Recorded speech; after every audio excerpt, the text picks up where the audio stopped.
আসসালামু আলাইকুম রহমতুল্লাহ। আমাদের রুমমেট এবং কলিগ একসাথে কাজ করতাম। সুমন দেশে চলে যাচ্ছে, সে রেডি হচ্ছে। Suman, hello Suman, look at me.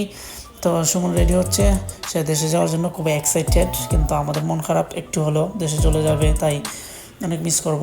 আর হচ্ছে গাড়িতে আমরা ব্যাগেজগুলো ভরে দিলাম যাতে এয়ারপোর্টে পৌঁছাতে পারে ঠিকঠাক মতো এবং দেশে আত্মীয় স্বজনের জন্য নিতে পারে। বিদেশ থেকে দেশে যাওয়ার যাত্রী সুমন অনেকদিন পর দেশে এসেছে আবার। আর এই যে দুইজন আছে নোয়াখালীয়া, জীবনও যাই তার না বাইক না আইসে মাত্র হয়েছে 2 বছর, এখন আপাতত আর 8 বছর থাকবো, প্ল্যান আছে এরপরে দেশে যাইব। এই হলো আমাদের ছাটগাইয়া ফারুক ভাই। ছাটগাইয়া বলে আসছে কয় বছর হয়েছে? 2 বছর হয়েছে আসছে, আরো 6 বছরও দেশে আসবো না, একবারে বলে দিলাম। আসলে আমরা একটা পরিবারের মতোই আছিলাম, কিন্তু আমরা আর বেশি দিন পরিবার ধরে রাখতে পারলাম না, দেশে যাইতে হইতেছে। ঠিক যেমনি আমরা দেশ থেকে আসছিলাম পরিবার চাইরা। দুজন ভাই কিছু বলেন, আপনি মিস করবেন নি? লাইফে যায় আমাকে সবার সাথে আমার লাইফে কথা বলুক, এই দোয়া করি।